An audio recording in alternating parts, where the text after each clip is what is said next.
Well, hi, everybody.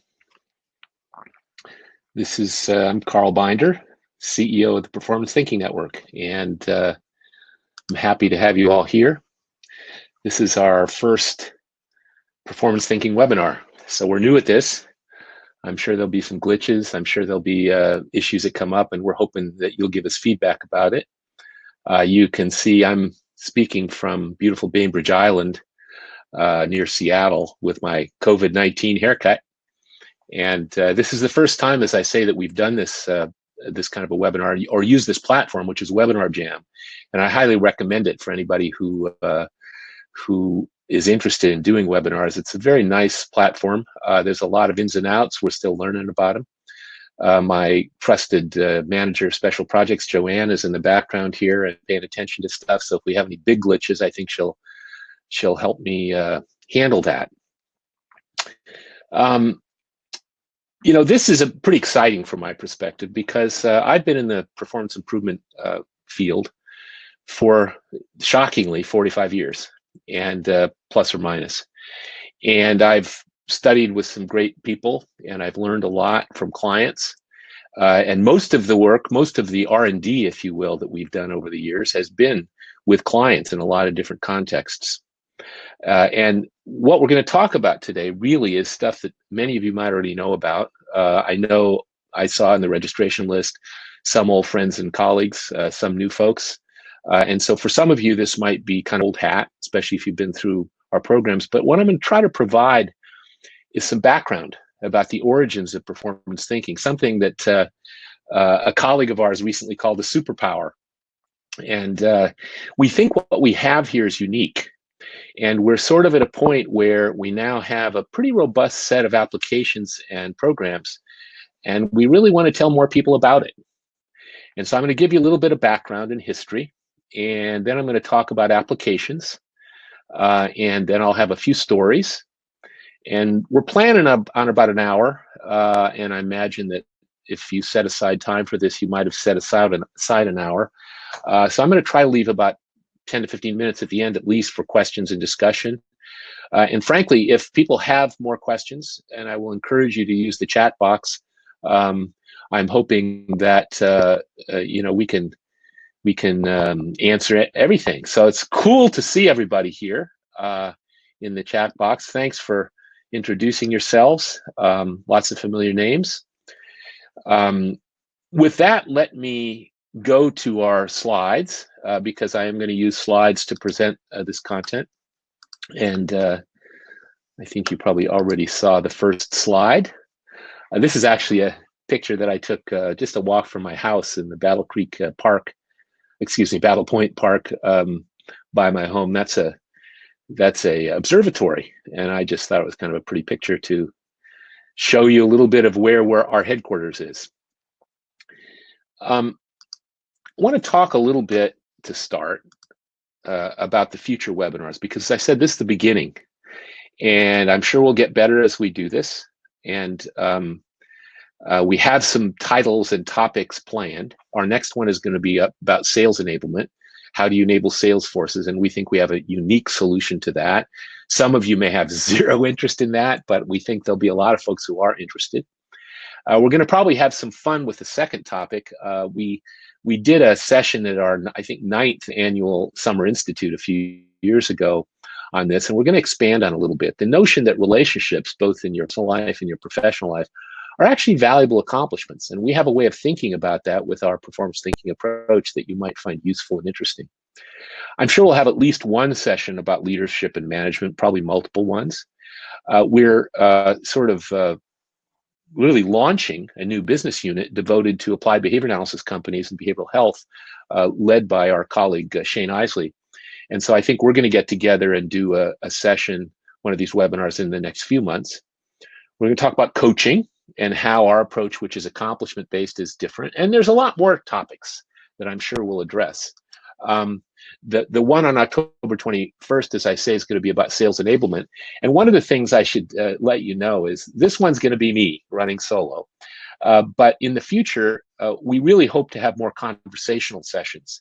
So we're going to bring in colleagues and clients and to really participate. And this one in October is going to be really cool from my perspective, because I'm bringing together two of my longtime friends and colleagues. John Skank, who, when I met him, he was my client literally decades ago. He was Senior Vice President of Sales at Dun & Bradstreet. And now he's working closely with us, and he brings a lot of wisdom and perspective on sales leadership and sales management. And Dr. Barbara Buckland, who some of you might even know, I've known Barbara for a long time. She was, when she was doing her master's thesis on behavioral fluency, I was kind of an outside advisor. And I've known Barbara for years, and she ran instructional design. She was head of instructional design for Ardent Learning for, I think, 17 years. And then we managed to snag her to be our senior consultant. And she and I have been working a lot on some sales enablement and sales performance analysis projects, which we think offer a model that's really unique. So that's coming up, and we'll be sending out the information and links to that and so forth. We really would like your feedback, and we'd also like your requests, because we're pretty flexible about what these topics should be. We want to be responsive to you. And we know that some of you know some things already about performance thinking, and there may be topics that are interesting to you, like employee engagement is one I know that some people are interested in. And also, we like your feedback. What went well and what didn't. And so we've got a special email address, webinars@sixboxes.com, and we hope you'll use it to give us feedback and to provide requests. That'll come to me as well as to my assistant, so we'll respond to it. Next thing I want to do is find out a little bit about you. What I'm going to do is put up a little poll here. And I'm just going to ask you to, let's see here. How does this work? I'm just going to ask you to fill out this poll. But what I'm noticing is that it doesn't seem to be working the way it's supposed to. So I'm not sure what's going on with that. Oh, wait, here we go. See, I told you we're just learning. So here's the poll. And what I'd appreciate you're doing is use it, if you can see it on your screen, to tell us kind of which of these categories you fit into. We got some learning and development professionals, got some performance consultants, managers, or supervisors. Looks like a good mix. Some executives or senior leaders in your companies, fantastic. So we'll leave this up for a few minutes until people stop responding. This is going to be helpful to me to understand what the mix is. As I think you'll see as we get into this, and you may already know, the cool thing, the reason I think that some people have referred to performance thinking as a superpower, is because it's simple and plain English. And so literally any of the people in this list could apply it in different ways, and many more. And so, we're always interested in who shows up. But we know that we can add value for everybody here. So I think that looks like just about everybody's finished it. So now I think you can see what the results were there. So what we've got is some performance consultants, some L&D professionals, some people who are managing or supervising others, and then a smattering of other folks. I'm not sure what the others are, but 5% of you are them. So let me return to the slides. That's really helpful to me, and thank you for that. So one of the things about this approach is that it is a performance improvement methodology. Now, there's a lot of those out there, and I think participants here, attendees here, already have. Some of you have a background in performance improvement of the International Society for Performance Improvement sort of category, HPT, Gilbert, Harless, and so forth. Some of you probably have backgrounds in organizational behavior management. There's a lot of methodologies out there that are built to improve performance in organizations. So some years ago, in fact, we wrote a white paper about this. We started thinking about what is it unique about our thing, and what are the problems we solve. And so we summarized these problems in 3 metaphors that I think some of you have probably seen. But one of them is what we sometimes describe as bridges to nowhere. And what we mean by that, and we've checked this out with a lot of managers and individual contributors and people in companies who are responsible for initiatives, but very often, at least at a minimum, individual contributors, employees, don't have a real clear idea about how what they do day to day really connects to or contributes to organizational results. So that's the bridges to nowhere metaphor. That's actually a picture of the Golden Gate Bridge stretching from San Francisco over to Marin County, but you never know where it stretches to. And so it's very common in organizations for individuals to not really be engaged in the understanding of how they make a difference. And that does make a difference, as any of you who've looked at employee engagement know. The other thing we've seen is that very often in projects and initiatives in organizations, people adopt methodologies and tools and such, or institute projects, sometimes for unknown reasons, or sometimes because senior management says they have to do it. But surprisingly often, there's a lack of connection to organizational or business results. And so, as you'll see when I show you the performance chain, we have a way of directly connecting individual, group, process performance to organizational or business results. So we think we have a kind of a unique way of thinking about that. The second problem that I think we address, perhaps uniquely, is that in many companies, especially larger companies, or not-for-profit organizations, there's all kinds of stuff that people do to try to improve or develop performance. You know, they set goals, they coach people, they have performance reviews, they have competency modeling, they do process improvement, they compensate people, all of the rest of it. But it is shocking to me over the years how often the departments and functions that are responsible for these things are really in silos. They don't, they're disconnected. So people will do things like a process improvement project, and the Lean Six Sigma guys are doing that. And then they sort of call in training to do the training. But the training people weren't necessarily involved at the front end in the performance analysis. So it's not very well disconnected. Or for example, when we used to work with large software companies, that one of the largest that we were involved in the product launch, I remember, and we were at a meeting where several, like about 1,000 salespeople were in the room. And the vice president, I think it was up in the front of the room talking about, this is our strategic goal, and this is why this important product is very important to you, and it'll get you access in your new clients and blah, blah, blah. And I was in the back, so that was an expectation, right? That was a goal, that was a strategic goal. In the back of the room, I was standing next to a couple of long-time salespeople, and they just gotten their comp plans, their compensation. And they were looking down at it, and they said, well, you know what? There's no extra bonus for selling this new product here, so I'm going to sell the stuff I already know how. So those are just a couple of examples. And as you'll see again, our approach, because of our use of what we call the 6 boxes model, has a framework for seeing how all the things we do to help improve performance hang together, work together, can be configured and aligned. And then the third kind of problem that we address that I think is fairly unique, that is the solution we have is fairly unique. This is a picture, the Tower of Babel, it's an old Bible story. And the idea was that the God of Israel looked down and the humans were very, arrogant, and they were building this tower all the way up to heaven. And the God of Israel said, magically made it so they all had different languages. And so what you got was this picture of chaos. And shockingly, again, any of you who are in large organizations have probably seen this. People have different language about how they talk about performance and about how they talk about the things that influence performance.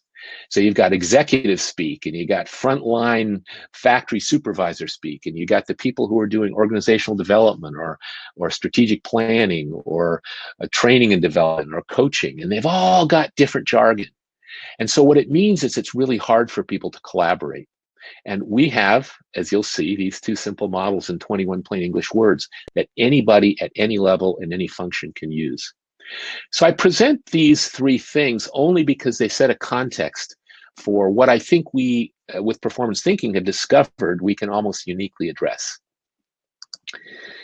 Now, another thing I want to give you as sort of background is really my teachers.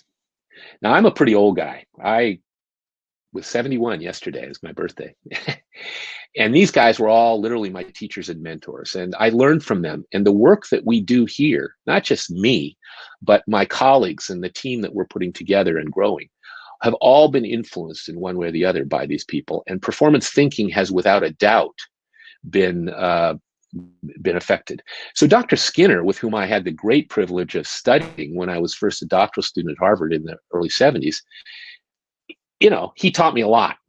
But one of the core things was that if we apply a systematic natural science approach to our own behavior, we can make a difference. We can improve education, instruction, training, management, supervision, therapy, policy, you name it.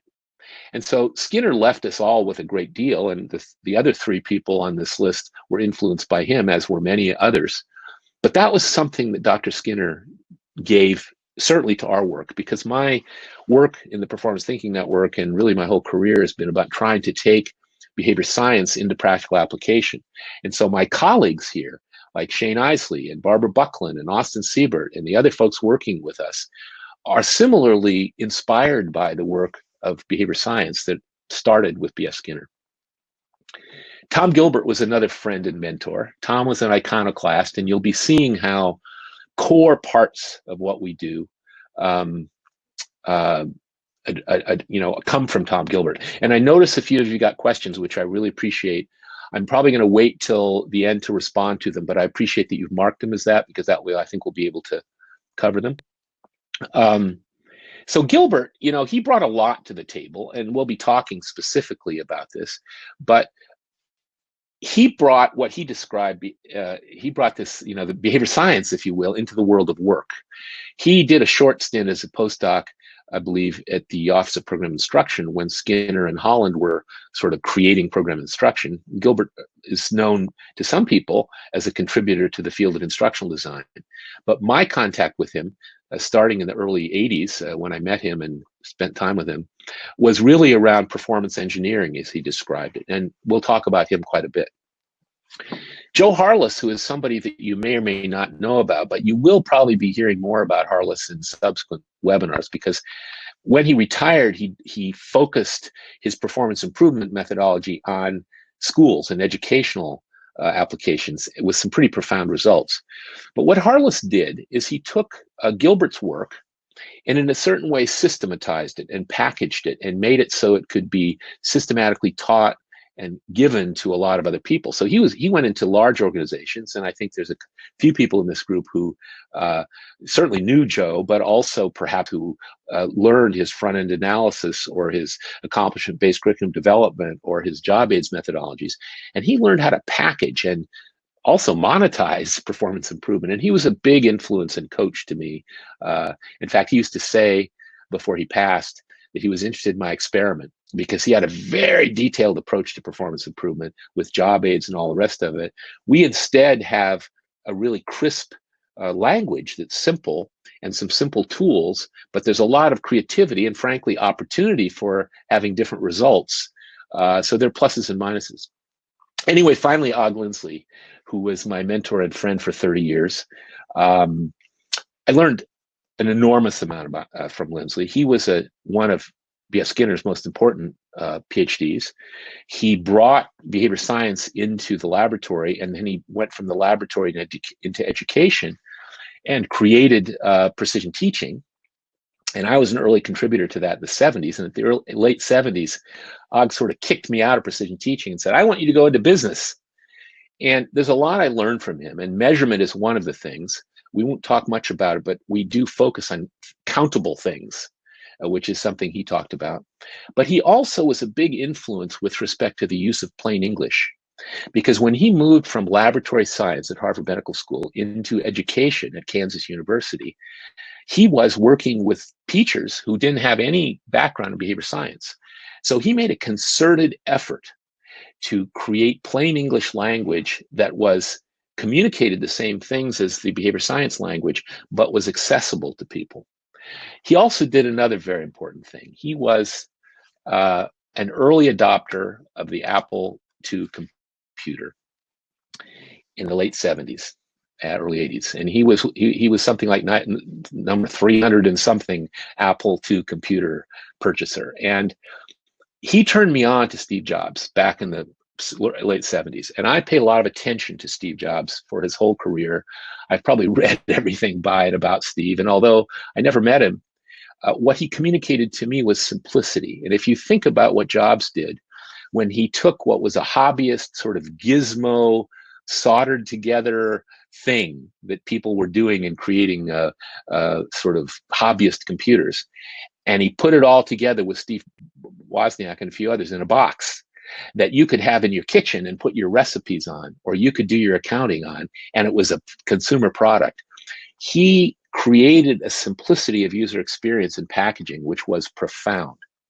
And there's a quotation that some of you have seen me present before, and I'm going to do it again.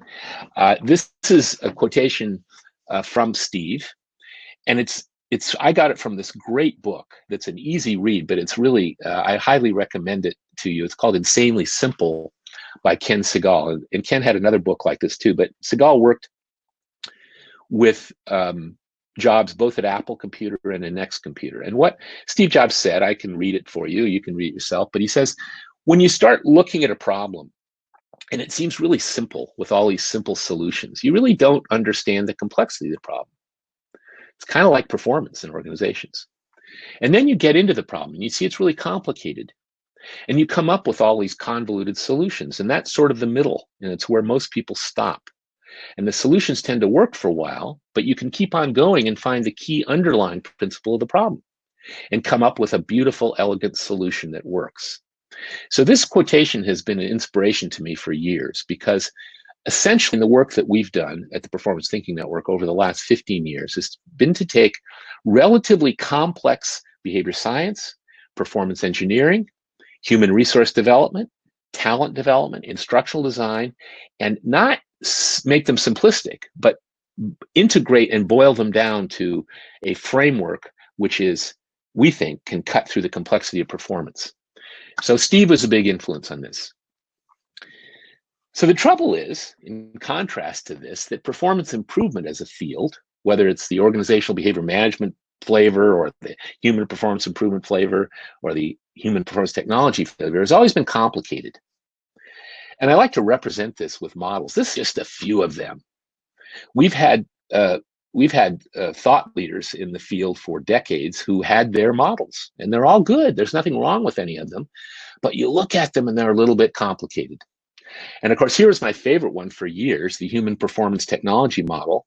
I was a long time member and contributor in the International Society for Performance Improvement. And this was the model that was put together that I jokingly refer to as everything, including the kitchen sink. I mean, if you do all of that, you'll probably have an impact on performance. The problem was that I started seeing this in the late 80s, early 90s, or maybe it was in the mid 90s. I forget when this model first showed up, but it was on the ISPI website for a long time. And this is what I heard. I'd have people come up at the end of presentations and they'd say, we've been trying to apply that HPT model, but it's really complicated. Or our managers and leaders say, oh, that's fine, but man, that's like analysis paralysis. How long is this going to take? And other people, and just my observation looking over it, is this big soup. And what I mean by that is that I have a lot of brilliant colleagues in the human performance improvement world, and many of them know a lot of models and a lot of strategies and so forth. But it depends on their particular history as to which tool they bring to the table. And so in a certain sense, it's a big soup that everybody makes their own versions. And so this is in part the challenge that we've found ourselves addressing, really, in the late 80s, early 90s. And it's come to be called performance thinking. Our thing is performance thinking, and it's a trademark and all the rest of it. But it really is a phrase that came from our clients. Because when we started to do what I'm going to tell you about with clients, and this is 10, 15 years ago, and when we started teaching people to be performance consultants, often learning and development professionals that we would run through our practitioner program, they would say, you're giving us some tools and methods, but what you're really doing is giving us a way to think. Because once we kind of internalize this, once we use the language precisely and we can see the world through these models, we can then do a whole lot of stuff. And as you'll say, we have these two simple visual mental models and 21 plain English words that are user tested that we spent some years tweaking until we got it right.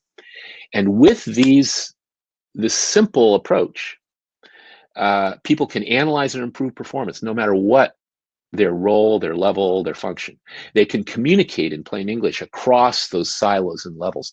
They can build communities of shared practice. You know, one of our largest clients, global biotech company, they have over 250 certified six boxes or performance thinking practitioners who share this language. And what that drives is collaboration and continuous improvement. It's not just for us nerds anymore. It's not for us people who are inherently interested in, you know, performance improvement. And the upshot of this is the ability to accelerate results through people. So what I want to talk to you about a little bit is the sort of underlying principles of performance thinking and the way we present it. And any of you who've been through our programs or even sort of our introductory presentations probably know this. But what we've been saying now for quite a few years is that if you're going to improve or develop or manage performance, whether you are a leader or manager, a coach or a supervisor, a learning and development person, a performance consultant, an HR business partner, an organizational development person, a process improvement person, anybody who's involved in essentially improving, developing, supporting performance needs to be able to have a crisp, clear answer to these three questions. First of all, what is human performance? Now, we don't have time to do this in an hour webinar, but if I do it in a room, if I ask people, what do you think human performance is? What always happens is people say, well, it's behavior, or it's people producing results, or it's accomplishment-based this or that, or it's people achieving KPIs. They have all kinds of different language around it. And that's all well and good. But if we're going to take a consistent approach, we need a clearly defined definition of performance and its elements. And as you'll see, we have that in what we call the performance chain. And then the second question is, once you kind of know how to break performance down into its elements and see what you got, what influences it?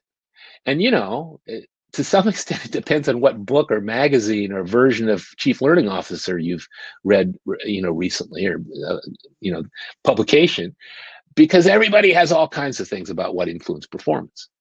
And as you'll see, and as some of you know, Skinner gave us a simple model, sometimes referred to as the three-term contingency. But in the world of work, as Tom Gilbert pointed out, it's a little more complicated than that. And so we have a model called the six boxes model, which is a plain English framework that evolved from Tom Gilbert's work that covers the ground. It covers all the factors that influence performance. And so if you got an answer to that, then what? Then what do you do? What's your process? What's your logic? And we'll show you how we approach that. So I want to talk through those things at a very high level. Now, I love this. I love the picture and the statement that all great truths begin as blasphemies. And I can't help but show this just before I'm about to talk about Tom Gilbert, because anybody who knew Tom Gilbert, or even has heard rumors about him, know he was an iconoclast, to put it mildly. He loved upsetting people. He loved challenging people. He was a philosopher as much as he was an instructional designer, and he was kind of he liked to poke you in the eye a little bit. So he had a famous book that many of you might know about called Human Competence. And we just celebrated 40 years of it a couple years ago. And both at the International Society for Performance Improvement and at the Association for Behavior Analysis, we had sessions. His widow, Marilyn, was there. We made a big deal. This book has influenced a lot of people. And in that book, he has this rather poke in your eye statement. He says, in the great cult of behavior, and by that, he didn't just mean behavior analysts. He meant leaders, managers, instructional designers, people who talk about behavioral objectives, people who are focused on behavior. He says, in the great cult of behavior, behavior itself is viewed as an end rather than as a means to an end. But we must enable people to produce accomplishments, the valuable products of behavior. And I will tell you, this statement and how we approach it changes everything. It is both the most important part of our work, being accomplishment-based, and in my experience, the hardest part of our work. Because when we bring new people in, whether it's into our coaching program, our programs for supervisors and managers, our programs for performance consultants, the shift from a focus on behavior, or maybe competencies, which are vague categories of behavior, to the valuable products, the things that behavior produce, are hard for people. And it's really the biggest hump. And once people get it, then a whole lot of things open up for you. but this is a huge paradigm shift, and I thank Tom Gilbert for it. We happen to call accomplishments work outputs. And this is part of our plain Englishness, as you'll see, because the word accomplishments, as I've observed it, both in the organizational behavior management, sort of behavior analysis world, as well as the International Society for Performance Improvement and Human Performance Technology world, is the word accomplishments means all kinds of stuff to different people. For some people, it seems to mean a change in business results. For a lot of people, it seems to mean some change in behavior or completion of behavior. For some people, it seems to mean the things that behavior produces, although often it's not very well defined. We use the phrase work outputs because we define it very specifically. We mean the countable things that behavior produces, and I'll show you what I mean by that in a moment. So that leads to our first model.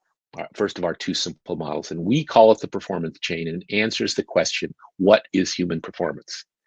And there's a lot more detail. We could spend hours and days on this, and this is the hard part for people to understand, because this is the framework that we use for analyzing the elements of performance. And what we say is that the business results, or bowing to our colleague and mentor, Roger Kaufman, sometimes societal results, the results that the organization seeks to achieve to be successful and ideally contribute to society, are where we start. So we say, what's at stake here for a project or for a particular accomplishment for a person? We want to be sure we know that. And that could be lots of stuff. That's just an example, some examples underneath there. And then we say, what are the work outputs? Now, a thing that I believe is different in performance thinking from any other approach that I've heard explicitly is that we say work outputs have to be countable nouns. So some of them are very practical, deliverables like widgets or documents, or transactions, which might or might not have a tangible thing. Is I give you money, you give me some food. I guess there was an exchange of something there, but the transaction itself is a valuable accomplishment for, let's say, a salesperson. Decisions, which are often not tangible, are also very important work outputs, but they may not even be written down sometimes. Milestones and processes, relationships, which we'll probably devote a webinar to in a few months, etc. Those are some examples of the types of work outputs that we're looking for, accomplishments. Once we know what those are, and that is the anchor to this, now we can look at behavior, because now we're in a strong position, whether through task analysis or exemplary behavior analysis, or even just making stuff up sometimes in the beginning, we can figure out what the behavior is that's needed to produce those work outputs. But instead of starting with behavior for its own sake, which is what Tom Gilbert was criticizing, we know that this is behavior intended to produce the work outputs with the highest levels of productivity, quality, and so forth. And then we have behavior. Now, behavior influences are really not part of performance. They are the things that influence performance. And that's really the next part of the issue, which is we know what performance is, what influences it? So I have Fred Skinner and Tom Gilbert's pictures both here, because the top row there is what Skinner's framework was. Now, he talked about SDs, discriminative stimuli, which set the occasion for responses, R, which hopefully were followed by reinforcing stimuli. Now, some of our colleagues in the behavior management world and the organizational behavior management world, to try to make it more plain English, have talked about antecedents, A, behavior, B, and consequences, C. What Tom Gilbert recognized is that you could identify those three elements in terms of the words underneath there, that the antecedents are information. They're information we get about what we're expected to do and how we're doing. But as he pointed out, we carry some of that around as well, and that would be called knowledge. Our ability to respond depends on both our environment, the things in our environment, he called them instruments, and our capacity as individuals to use that environment. Are we strong enough to be a dock worker? Are we tall enough to be a flight attendant to reach the overhead bins? Are we analytical enough to be an accountant, and so forth? And then motivation, of course, there are incentives and consequences, but they don't matter if people are not motivated by them. This is what a behavior analyst would call functional analysis way of thinking. And so what Tom said is that in the world of work among humans, where we don't just have, pigeons or rats who are equal and the same, we not only have that top row, which is in the environment, but we have the individual differences in the person, the knowledge, the capacity, and the motives. And so that's what Gilbert brought to the table. And I was introduced to this by his book and then by him personally in the early 80s. And I began to use it with my teams of consultants where we were working in companies. And we thought it was fantastic. But the problem was that when we introduced it to our clients and our stakeholders who were not inherently interested in sort of performance improvement, they had a hard time with the language. They said, data. Like, what do you mean by data? Is that spreadsheets or databases or what is that? And we said, well, no, it's the information that you get about what you're supposed to achieve and then how you're doing, and then, or the instruments, like, what is that? Is that a screwdriver? What is that? Is that like a violin or a ohm meter? What is it? Well, no, those are kind of the environmental factors that support or get in the way. Incentives. Well, okay, that's good. We know about incentives, but what about consequences that we didn't plan in advance, like unintended consequences? Let's say when a tool works badly, and so it kind of punishes using it. What about that? Where does that go? Same thing with knowledge. They'd say, well, okay, that's good. What about where are skills? Does skills go in this any place? And they would misunderstand capacity because they'd think it had to do with the number of people available to do something, and so forth. So this language was problematic. So in the mid 80s, I started tweaking the language like a lot of my other colleagues did. But I did it in a very kind of Steve Jobsy user testing way until I came up with the language that we now have in the 6 boxes model. And so I owe this to Tom. But what I've found is that there's virtually nobody that I can speak with who doesn't initially understand what this language means and doesn't make a lot of category errors. And then we can refine the use of this language and get more detailed about it. So we developed this language by about the end of the 80s.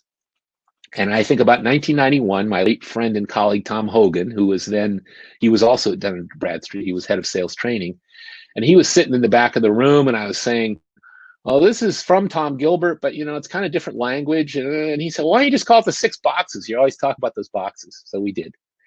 And the reason it's powerful, the reason it works is because we user tested it and we were tweaking the language. And then at some point, I got to where I could sit down with somebody for 10 minutes or 15 minutes, give them kind of an overview of this. And I would come back in a few weeks and they'd be saying, I've been using that.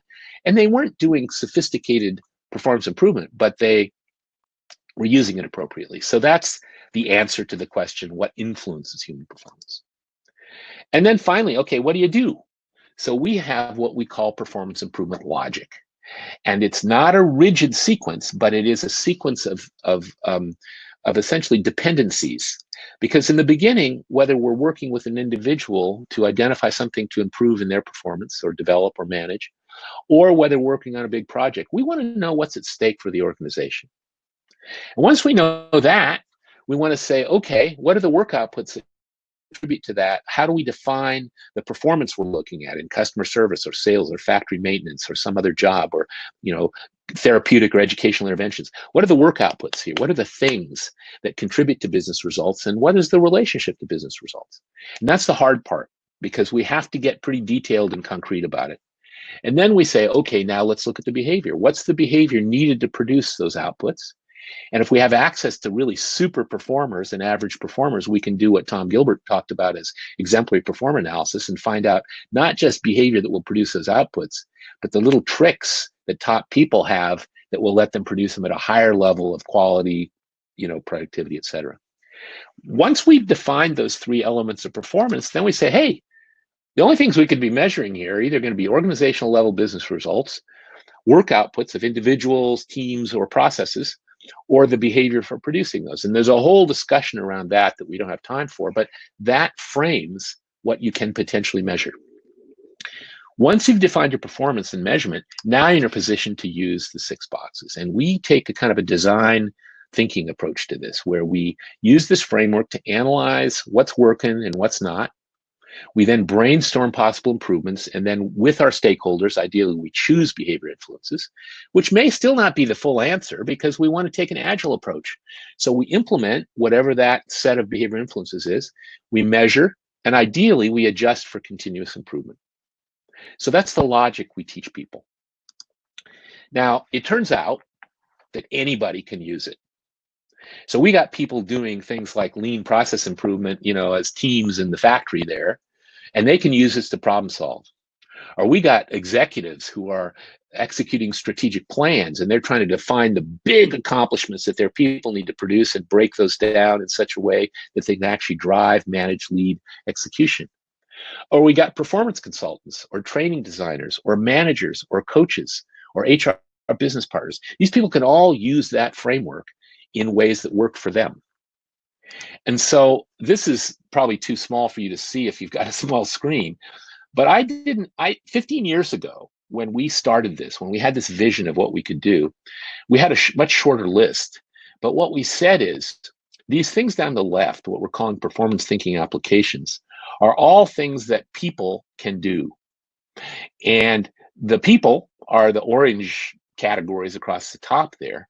And what we recognized was using performance thinking, a lot of these different people can do a lot of these different things. And so we have the potential of cutting across the silos with a collaborative shared language and framework. And so our programs basically are built to enable all those different kinds of folks to do these things. And this is why Kathy Godlewski, who works with us these days in marketing, recently said, this performance thinking thing is a superpower, because if you can share it, we can teach the same models, the same logic, the same simple language to everybody. We can give them tools that fit their particular roles, and we can bridge the levels and the silos to have collaborative performance improvement. So that's a really important picture of what we're trying to do. We're not just offering something for leaders and managers or for performance improvement people or for process people. We're trying to introduce in organizations a kind of almost like genetic code that will drive the culture toward continuous improvement. And we have tools. This is a simple tool. We call it the individual performance map. We've also called it customer diagram. But this is an example of how we would analyze, in this case, a senior HR business partner's job. And around the outside, you have their customers. And then all those things that are listed are the outputs that this person produces, the work outputs. And then down the left are the processes and functions that they're involved in. So this is just an example. But what we've done over the years is we've developed tools specific to applications for specific users. So if you're a performance professional, training and development, performance consultant, HR, etc., you can use this approach with appropriate tools to conduct rigorous performance analysis and design interventions or improvement conditions to drive learning and performance. If you're a leader or manager or coach or supervisor, you can arrange conditions for individuals using the same logic. And our coaching program teaches you to do that. For example, in the applied behavior analysis world, which is a growing market for us, we find that supervision of behavior interventions and the people who do it is pretty spotty. And we can teach, as my colleague Shane Isley has been doing for years, we can teach people to supervise folks focused around accomplishments or work outputs, and then use the 6 boxes to help continuously develop them. And if you're somebody in the kind of executive coaching role, we have a new 3 years old, really cool executive coaching methodology, which is different from anybody else's. Or if you're an HR business partner, or if you're some other kind of advisor, like, you can help others see their performance more clearly and to identify opportunities for improvement. So those are just some examples of what you can do with this framework. This is something that we're kind of excited about. It's really at least 5, 6 years old.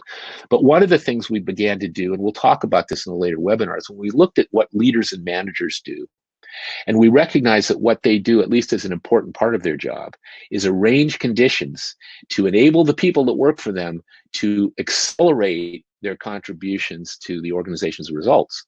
We realized that we could frame all the things that leaders and managers need to do in the 6 boxes. So that's just another example of one of the tools and things that we've sort of discovered and developed. This you'll find on our website. We're going to be changing it a little bit, not the names, but the way it's organized. But these are our programs and our services. And what you can see is we've got stuff for leaders and managers. We have an executive coaching process that we've used with some C-level folks and some senior people that's pretty powerful, helps them clarify their priorities and get very clear about delegation and stuff like that. We also have our coaching program, which can be enhanced with leadership modules so that as the scope of your job increases to where you're now responsible for a department or a business unit, you can take what you learned, these models and language when you coach individuals, and you can expand it to doing things like managing processes or creating employee engagement plans or executing on strategy and so forth. We're really excited about our newest sort of pilot program, which is for HR business partners, because many of you may know HR business partners in big companies are a really important role, but they tend to be ill-defined. And if you look out there for, companies are struggling with, what are our HR business partners supposed to do, especially if they got senior ones and non-senior ones. Some of them are very transactional, but a lot of them function as senior executive advisors and coaches, to like C-level or vice president level people. And so how can we empower them? And we've come up with a series of modules in a kind of a curriculum for HR business partners that we're extremely excited about. Because if our vision is to drive performance improvement across the organization, across the silos, across the levels, then HR business partners kind of have the organization wired. And we think there's a potential there for having them help people really drive performance in a more effective way. So there's a lot in there where, as I said, we're launching our performance thinking for behavioral health and ABA companies. We're really moving strongly on the sales enablement front because between my colleagues and I, we have probably 20 years of focusing on sales performance. So hopefully what you see is kind of why we're excited about what we're doing now is we're sort of ramping up because we really can begin to address that vision that we had a long time ago of helping people no matter what. Now, I have a little caveat here, and it's really come up like so many other things from things that we've learned from our clients. And it's that on the surface of it, these models and the 21 plain English words seem really simple, and they are. But it's not always easy because performance is really complicated. When you get into something like a global organization where you're trying to look at how people are onboarded in 25 different locations around the world, and everybody's a little bit different about it, and they think about competencies and all the rest of it, you say, oh my gosh, this is really complicated. But what we've seen is that if people can really understand and apply the thing about work outputs or accomplishments, if they can really crisply begin to see the world through the lens of work outputs, and then all the rest of it, that you can cut through that complexity. It's not easy, it's hard work, and to learn it is a significant learning curve, especially at the kind of performance consulting level. But what we've seen is that there's a tremendous opportunity here to cut through the complexity. But it is hard work in the beginning. I want to give you three stories that I think are representative, and I'm just about done here, and we'll have a few minutes, I think. One of them is our oldest. What you mean by. Our oldest and largest and most long-standing client. And I, by the way, on our website and in this work, we don't usually mention company names, and it's because most of the global corporations we work with have master agreements that say you can't use our names in your marketing without special permission. So maybe we're lazy and not asking about it, because I know a lot of other companies put logos on their websites and stuff. So I will talk about types of companies, and if you want to talk to me personally, I probably could tell you what the companies are. But in this case, it's a multinational, very large biotech pharmaceutical company, and they've got now over 250 certified performance thinking practitioners, essentially performance consultants. But they started out over 10 years ago with essentially one guy in their operations learning and performance group who went to our program, our practitioner program, brought it into his company. I trained about a dozen of his people. He and I then co-facilitated several more groups of the learning and performance folks in the process of facilitating him to deliver the program. He's now retired, but his successor now manages this global community of practice. And what's been most interesting about it to me, and in fact, we'll probably have this gentleman in one of our sessions early next year, he's agreed to do it, is he has a whole way he drove it virally across the organization. He wasn't like pushing it hard. And in fact, at one point, one of the vice presidents used to talk about the 6 blocks, and he wasn't going to punish that. He eventually learned it was called the 6 boxes, but the person was beginning to get it. And so what would happen is through successes, through projects that were effective, through the viral spread of this language, through telling people about the things in the 6 boxes they probably ought to improve in their organization, having them say, no, thank you very much, we'll just do the training part, and then having them come back 6 months later and say, could you please come back here, because I think you had it right about some of that stuff. That kind of process drove performance thinking virally through that organization to the level now where at this large company, executives think of performance thinking, or they call it the 6 boxes, as a strategic advantage. So it shows you how we got out of the silo of nerdy performance improvement people or training and development people to be a shared perspective. The second story is quite different. It's in the field of applied behavior analysis or behavioral health. And some of you, I think, are from that world. This is a world that I started out in the 70s. This is the very rapidly growing industry of serving mostly kids with disabilities, often on the autism spectrum disorder category, at home, in schools, in clinics, in a lot of different ways. And what's happened is this business, for example, in California, there are over 600 businesses who do this. Worldwide, there are more than 100,000 certified behavior analysts, et cetera. So it's a huge and growing industry. Our colleague, Shane Isley, who is now part of our team, has owned an ABA business, but he's also a really experienced performance improvement guy. And one of the things that he can tell you stories about is how when he introduced in his own company and then other companies, our accomplishment-based or work output-based focus way of doing coaching, so that now people they weren't just talking about their behavior, they were talking about the things they did, the decisions, the treatment plans, the relationships with parents, the changes in programs, all the things that they would produce. And this is in a world where some people think corporate or capitalist is a bad word because they're in it to help children in many cases. But there are organizational results beside dollars, beside profits, like quality clinical service, like reputation in the community, like compliance with our values, et cetera. And when he began to show these people, as he trained managers and supervisors in our performance thinking coach model, that they could link up their day-to-day activity to the success of the organization and even to societal benefit, it changed things. And actually, another example of that, a colleague of ours who's the owner of a ABA business, who was struggling because she had a growing organization in multiple sites, and she had employees who were not always doing what they're supposed to do. And the message to her was, well, you have to hold these people accountable. And they didn't like it, and they had kind of turnover. And so she began to use the 6 boxes as her approach to coaching and sort of problem solving.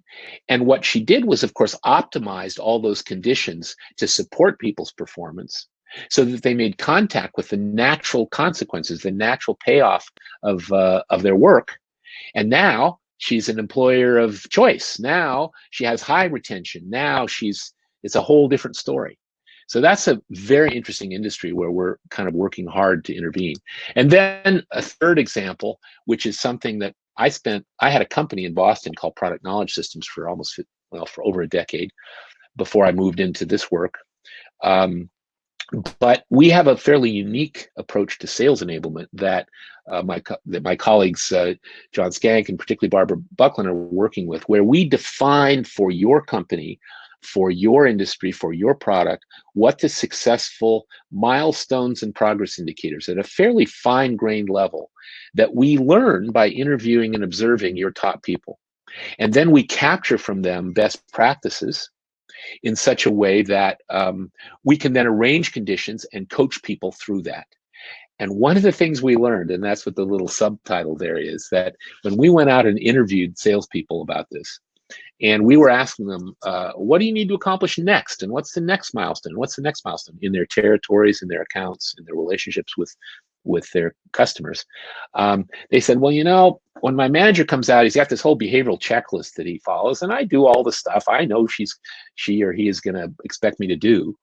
But you know what? when the manager's not there, I'm not focused on that. I'm focused on the milestones, the accomplishments, what we call work outputs. And they like accomplishment-based coaching. So we're working really hard. We've got some existing clients now kind of re-energizing our work in that area. And we're really excited about the prospect of teaching people in sales enablement groups and sales training groups how to do this. So here's some resources. We've got a YouTube channel with lots of little 3 to 5 minute bits on it. We've got our LinkedIn group, which a lot of times is just ads from us, but we'd love it to be more of a conversation. On Facebook, if you are in the ABA world, there's a page there that's headed up and by Shane Isley. On sixboxes.com, we have a resource library and some blog items, and we do not require you to give us your email address to use it. And we'd really like your feedback and your suggestions and your requests for that email at webinar@sixboxes.com. And one other thing, and this is the shameless commerce version, which is that we have every 2 months, we have our practitioner program. It's open, it's done virtually. And if you go to our website at sixboxes.com, you can find out all about it and what it takes to register and all the rest of it. We've got one coming up in early October. And we got some seats open. And in order for people to participate, probably you need to register by about the 1st of October, because that gives us time to ship you materials and get you engaged and so forth.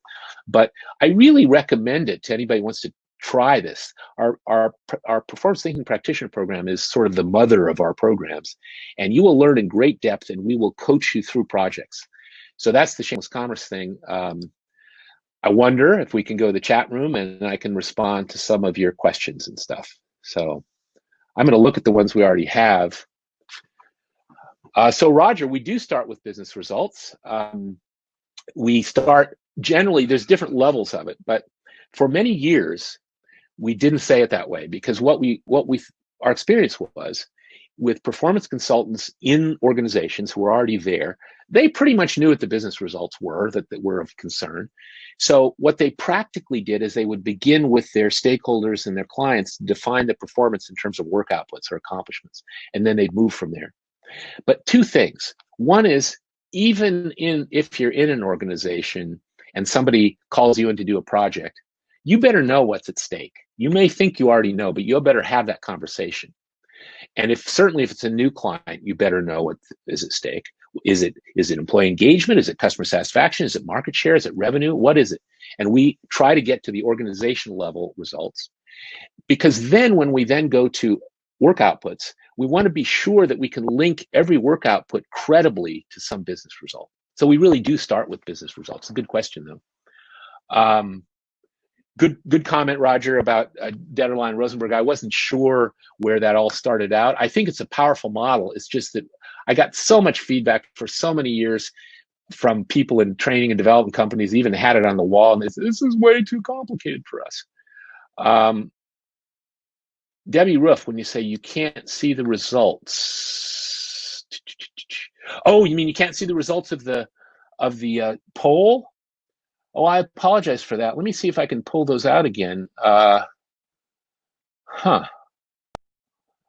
It said, so this is part of my learning about webinar jam. Well, what I will tell you is that 16% of you are executives or senior leaders, 20% are managers or supervisors, 29% are learning and development professionals.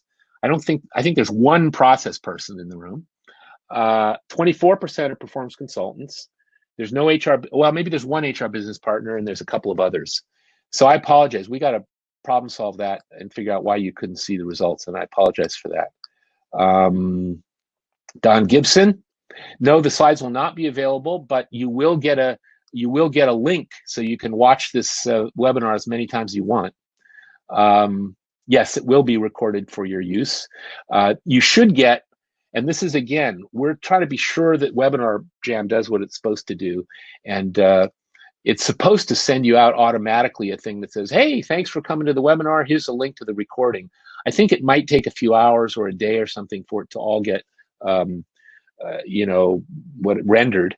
But I will also tell you that Webinar Jam allows us to download the video file, and we're going to eventually, probably in the next few weeks, put all of these on our YouTube channel. So you will be able to see this and take notes from it. So I don't see any other questions. So Anybody still with us? We still got a lot of people, it looks like. Questions, comments, thoughts? Nikki, oh, here we go. What would estimate the time commitment to be in the practitioner program? Good question, Nikki. I'd love to work with you, by the way, and I think Shane Isley's gonna co-facilitate this one with us. The program is built around 12 two-hour virtual sessions that are twice a week, spread over 6 weeks, and the dates are published on the website. So there's 2 hours of class twice a week, and then we always have some homework. And that homework might be an hour or less or more. And it's pretty flexible. But one of the things we've learned, and you know this from your own experience, if people don't do the homework and then come back to the session and get feedback, they don't learn much. So especially around the work outputs part, we really ask you to spend some time doing some of the exercises, and we give you feedback. And then toward the end of the 12 sessions, we work with each person individually to try to frame a project that is doable for them.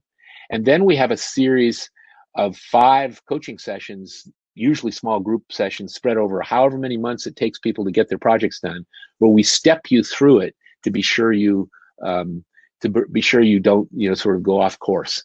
So the formal amount of time is 5 2-hour sessions plus 12, so it's basically 34 hours. I should mention, if there's any Society for Human Resource Management people in the room that have certifications, the practitioner program gives 34 points, whatever they're called, professional development credits for SHRM. Let's see, Debbie, Don, anybody else? Other questions or comments, anyone? I think we're up against our hour now. We sure would like your feedback. Luca, oh, here we go, Luca, my friend in Italy, we're international. Do we have any recommendation to Harless's works? Well, unfortunately, Joe, he wrote a book called An Ounce of Analysis is Worth a Pound of Objectives, but it's very old and it's not very available. And frankly, it's kind of out of date even compared to the work he did before the end of his life. The Eden Conspiracy, I think, is a great application. And actually, the Center for Educational, what is it? CEC, Center for Educational, oh man, the Central Educational Center, that's what it is, in Newnan, Georgia, which is a program for kids that was built based on his work, and actually he helped formulate, has now been replicated not only across Georgia, but in other states and in other countries. It is brilliant work. And some of our colleagues that are interested in developing programs for adults, especially adults with kids on the spectrum, but for example, one of our colleagues in Alaska who is trying to pull together businesses, educators, indigenous people, and several other parts of the community to really build an environment in which kids will come out of high school qualified for good paying jobs. People are glomming onto it. So the Eden Conspiracy, unfortunately, is about the best thing. You can also go on, you can probably Google Joe Harless, and you will find several of the interviews that Guy Wallace did with him. So you can at least get a flavor for what he talked about. And there's a few people in this room, Don Gibson at least, and a few others who know Harless's work extremely well. So you could kind of reach out to them too. I like to believe that we've taken the essence of what Joe taught without all the detailed job aids, which have some disadvantages to not doing it that way, and brought it to the fore. But Harless was a brilliant and fantastic contributor. I miss him a lot. Okay, guys, I think we're done, unless anybody else has a final comment. I really, really appreciate your showing up. We're gonna send out the link to the recording, as I said, and you'll be on the mailing list for subsequent webinars. We're going to try to do one a month. We've got them scheduled about this time every month for the next few months. And so you'll get notices about that as well. So thank you, everybody. So happy that you could join us.